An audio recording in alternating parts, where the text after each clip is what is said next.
En esta ocasión les hablaré acerca de Freud, el padre del psicoanálisis. Freud nació el 6 de mayo de 1856 a las 6:30 horas en Freiberg, Moravia, actualmente la República Checa, hijo de Amalia Nathanson y Jakob Freud, ambos nacidos en Tismenica, una pequeña ciudad de 6.000 habitantes de la Galicia central, Polonia, en ese entonces con 21 y 40 años respectivamente. Se supone que en algún momento hubo un cambio con el apellido, ya que generaciones anteriores usaban Freide en lugar de Freud. En cuanto a su situación familiar, vemos ya un arquetipo del complejo de Edipo, un padre que vuelve a casarse con una mujer muy joven, apenas de más edad que el hijo mayor del primer matrimonio. Freud fue el primer hijo del tercer casamiento de su padre Jacob. Con un poco más de 3 años de edad, se traslada junto con su familia a Viena, después de pasar unos meses en Leipzig, donde permanecerá la mayor parte de su vida, viviendo siempre en Leopoldstadt o segundo distrito. Freud vivió en la capital del imperio prácticamente toda su vida y solo abandona Viena al trasladarse a Inglaterra en 1938, cuando los alemanes ya estaban en su ciudad por la intervención de William Bullitt, embajador de los Estados Unidos en París y después en Berlín. Freud estudia en la Facultad de Medicina de la Universidad de Viena en 1873, a los 17 años, y recibe su diploma en 1881. Estos 8 años que pasó en la Facultad de Medicina, cuando el curso podía ser concluido en apenas 5, no se debieron a que sus dotes intelectuales fuesen precarias, sino a sus distintos intereses los que lo llevaran a muchas actividades a las que no estaba obligado, inclusive a clases de filosofía, dadas por Brentano. Según él decía, la decisión por medicina fue tomada al oír una conferencia de Karl Brunn sobre el poema de Goethe. Según Freud, debió a sus orígenes judíos 3 cualidades que le ayudaron mucho en su combate: la veneración por el conocimiento en general y sobre todo por la ciencia, un espíritu crítico muy libre y una considerable resistencia a la hostilidad. La sed de saber orientará primero al joven Freud hacia la medicina, la botánica, la química, la zoología y la anatomía patológica, pero también hacia la filosofía y la historia. Recién formado, en 1882, trabajó como interno en el Hospital General de Viena, pasando por varios departamentos, pero sus inclinaciones iniciales nunca desaparecieron totalmente. En el Hospital General de Viena, en el departamento de neuropatología del Dr. Scholz, acabó formándose como un excelente neurólogo. Con 29 años, en 1885, fue designado profesor de neuropatología. El científico empírico parecía estar consagrado. Sin embargo, sus más célebres trabajos como analista se refieren a la vida social y son básicamente especulativos. En 1885 viaja a París al obtener una beca para completar sus estudios en el Hospital de Salpêtrière, en la ciudad de Nancy, bajo la supervisión del Dr. Charcot, con quien se inicia en el estudio de las parálisis histéricas en la aplicación de la hipnosis. Como Freud resultó ser un mal hipnotizador, decide aplicar la sugestión hipnótica, lo que luego será reemplazado por la asociación libre, método que aún hoy se utiliza en los tratamientos psicoanalíticos. El 25 de abril de 1886 abre su primer consultorio y en septiembre del mismo año se casa con Martha Bernays. Tuvo una vida conyugal feliz, de la cual resultaron 6 hijos: Matilde, Jean-Martin, Oliver, Ernst, Sophie y Anna, la que continúa sus pasos. Ya médico, intentó continuar investigando. Por cerca de 2 años trabajó en el laboratorio del Dr. Bruck, con el que ya como estudiante había realizado trabajos sobre fisiología.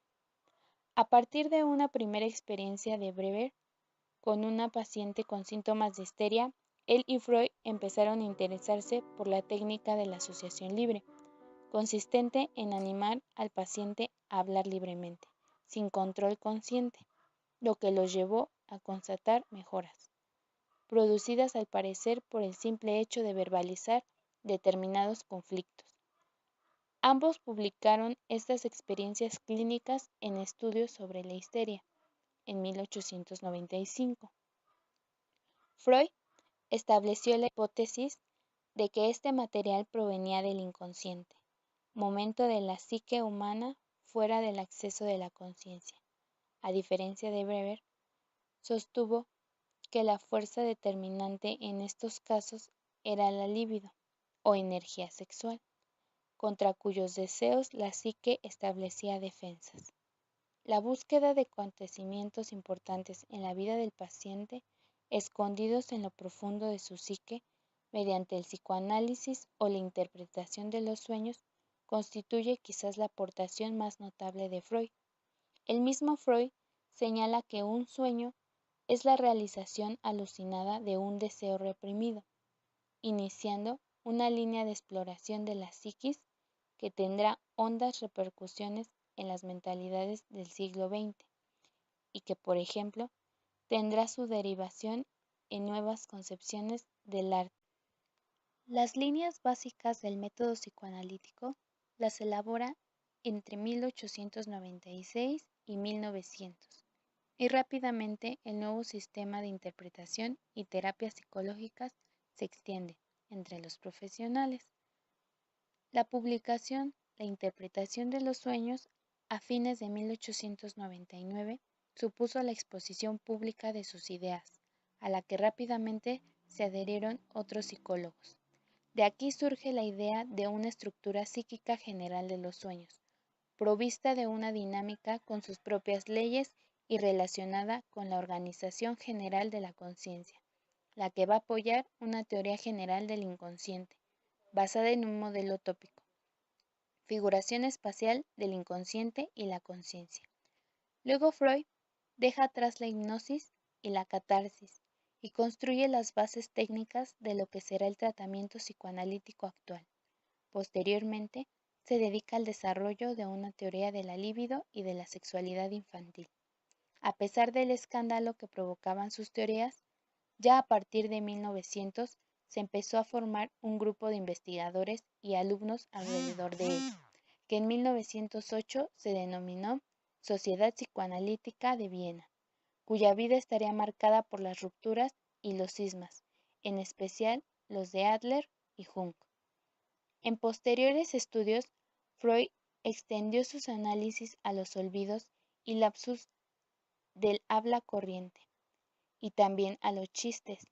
En 1905 aparecieron sus 3 ensayos sobre una teoría sexual, uno de los primeros estudios de sexología, en los que postulaba una importante actividad sexual en el niño, y definía una serie de fases en su desarrollo, marcadas por diferentes zonas erógenas. La fase fundamental de esta evolución está marcada por un momento en el que emplea por primera vez en un trabajo impreso la expresión definida en el año de 1910 y que llamó complejo de Edipo, para referirse a la situación familiar o complejo nuclear de las neurosis, que había estado señalando e investigando desde al menos 1897 y que se estaba constituyendo en la teoría. Un momento fundamental en el que convergen los orígenes de la religión, la moral, la sociedad y el arte, en el que se producen complejas relaciones de atracción y rechazo respecto a los propios padres. Del éxito relativo en la superación del conflicto depende el desarrollo de una vida sexual normal o bien el de perversiones sexuales. Para Freud, la experiencia infantil resulta vital en la vida del individuo, al ser la primera etapa en la que se configura la personalidad humana. El desarrollo de la psique evolucionaría así a través de diferentes etapas, todas con una misma finalidad: lograr el placer sexual. En cada etapa, el individuo obtiene el placer de maneras diferentes, centrando su libido en distintas zonas erógenas de su cuerpo. Al mismo tiempo, la necesidad de configurar una personalidad propia hace que el individuo experimente un proceso de socialización durante el cual su propio yo necesita confrontarse con los de otros individuos, de los que adoptará o rechazará sus propios rasgos. Así, la personalidad individual resultará de la asimilación o rechazo de las características psicológicas que el sujeto observa en los demás. En 1912, en Tótem y Tabú, Freud hace una investigación en psicoanálisis aplicado, postulando, entre otras, una hipótesis de la dinámica evolutiva de la sociedad primitiva en base a una analogía con el desarrollo del aparato mental, la destrucción canibalística del padre por parte de los hijos, como una forma del odio y de apoderarse de su identidad, y su reparación primitiva a través de la obediencia retroactiva a los mandamientos o tabúes del tótem, símbolo de la sobrevivencia y de la negación de la muerte del padre. En 1914 comienza la Primera Guerra Mundial. Freud remarca en esta época la idea de la transferencia como una actuación repetitiva y no como un verdadero recordar, y más tarde el inicio de la teoría del narcisismo, que venía mencionando a lo menos desde 1909, como una etapa de la evolución libidinal que va del autoerotismo, narcisismo, segunda etapa del autoerotismo, cuando las pulsiones sexuales unificadas toman como objeto de satisfacción al propio yo, hasta el amor objetal. En 1915 expone sus precisiones sobre el amor, que pueden aparecer en la transferencia e inicia el desarrollo de una teoría metapsicológica. Una teoría psicológica del aparato mental desde los puntos de vista dinámico, económico y tópico, y que va más allá de considerar al aparato mental como una estructura exclusivamente enmarcada en la conciencia, como tendía a considerar la metafísica a la psicología. Varios de los artículos publicados este año están en ese contexto, como es el caso de Pulsiones y Destinos de Pulsión, en el cual mantiene la idea de la pulsión como representante psíquico de los estímulos somáticos, la represión, en el cual vuelve a reunir conceptualmente a todos los mecanismos defensivos en torno al de la represión, y lo inconsciente, en el que insiste en la justificación y necesidad de un dominio donde operan leyes rigurosas y conflictos. En 1916, Freud publicó Introducción al psicoanálisis, obra en la que ampliaba y clarificaba su teoría al definir el ello, el superyo y el yo, entre los que se dirimía la relación entre el principio de placer y el principio de realidad, aunque más tarde superpondría en parte a estos principios el eros, pulsión de vida, y el tánatos, pulsión de muerte. El sistema propuesto por Freud establecía tres ámbitos diferenciados: ello, yo y superyo.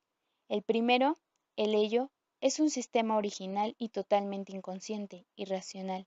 En él se sitúan el placer y los instintos. En los primeros años de la vida del niño, este ámbito domina sus acciones y pensamientos.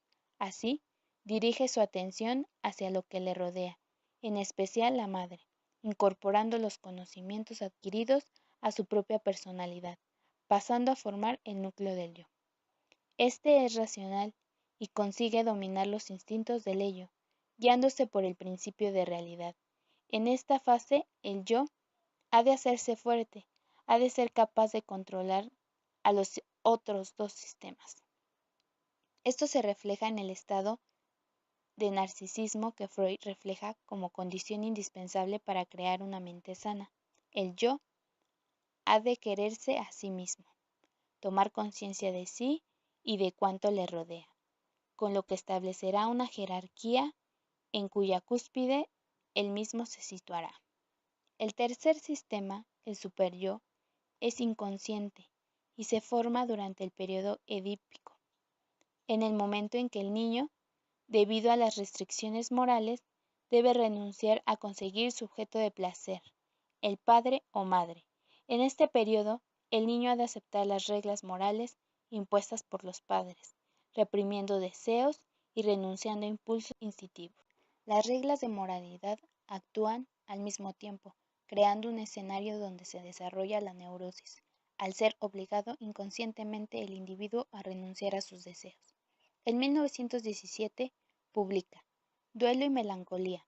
Aquí Freud acentúa el papel que la autoagresión tiene en el sufrimiento de los melancólicos y que revela la profunda ambivalencia frente a los objetos perdidos y la guerra interna en que se debate un yo dividido en una parte severamente atacada y otra crítica y condenatoria sobre la anterior. Se esboza aquí lo que Freud llegaría a llamar el superyo. En 1919, terminando la guerra, Freud vuelve a puntualizar la técnica analítica de los síntomas en sus mociones pulsionales y en la consecuente integración automática e inevitable de éstas al yo, del cual estaban escindidas y ligadas aparte. A partir del año 1920, fecha en que muere su hija Sophie de neumonía, se publica un terceto de pequeñas pero fundamentales obras en las que Freud expone el nuevo modelo de aparato mental, el estructural. Este será el paradigma teórico de la investigación freudiana desde este momento en adelante. Las instituciones psicoanalíticas florecían en todas partes. Una de las más notables analistas de esta generación fue la inglesa Melanie Klein. En 1921 se publica la obra Psicología de las masas y análisis del yo, texto que sigue la línea de Totem y Tabú, y de Más allá del principio del placer. Se trata de una investigación de la dinámica de las multitudes desde la perspectiva de la psicología psicoanalítica individual. En 1923 se le diagnostica un cáncer en el paladar y se inicia una dolorosa etapa de operaciones. Expone su teoría de la organización genital infantil centrada en el predominio del falo, el interés y significado predominante de un genital, el masculino, en ambos sexos, por lo que más precisamente se trataría del predominio del falo que lleva a la curiosidad sexual en el varón, y el consecutivo complejo de castración y la desmentida de la falta de pene en las niñas. De esta manera, la oposición que en el periodo sádico anal es entre activo y pasivo, en este periodo fálico es entre genital, masculino y castrado. Este desarrollo culminará en la pubertad con la oposición entre masculino, el sujeto, la actividad, la posesión del pene, y femenino, el objeto, la pasividad. En septiembre se advierte una reactivación del cáncer y es operado por última vez. Aún analizaba 3 pacientes. Se publica el último trabajo prolongado de Freud, llamado Moisés y la religión monoteísta, y entre julio y septiembre de este año se dedica a escribir el esquema del psicoanálisis. Se trata de un resumen, casi un testamento, muy condensado de las principales ideas de la teoría psicoanalítica y la proposición de algunas ideas respecto al posible desarrollo futuro del análisis. En 1939, la enfermedad se hacía cada vez más extensa y dolorosa, y acabar con esa situación, para Freud, era cada vez más necesaria. Se apoyaba y dependía bastante en este tiempo de su hija Ana y de su médico personal, Max, que estaba generalmente con él desde 1929 y ahora en Londres. Además, era un admirador del psicoanálisis. Confiaba tanto en él que desde el principio le solicitó, y así lo acordaron, que no permitiera que a raíz de la enfermedad la vida se le transformara en una tortura. El 1 de agosto de 1939, Freud terminó definitivamente su práctica. Tenía plena conciencia de cómo se iba apagando y encogiendo su cuerpo y su vida. En estos días solo dormitaba, contemplando el jardín. El 19 de septiembre, con un apagón y agotado gesto, se despidió de Ernest Jones. El 21 de septiembre le recuerda a Max el pacto que tenían. Quería conservar el control sobre su vida y la dignidad en su espíritu hasta el último momento. Ana finalmente se rindió frente a la decisión de su padre. Así Max, el 21 de septiembre, le inyectó 3 centigramos de morfina. Freud se durmió y más tarde repite la dosis y al día siguiente, 22 de septiembre, le dio una dosis final. Freud entra en coma y ya no despierta más. A las 3 de la madrugada del 23 de septiembre de 1939, Sigmund Freud muere en Maresfield Garden, Londres.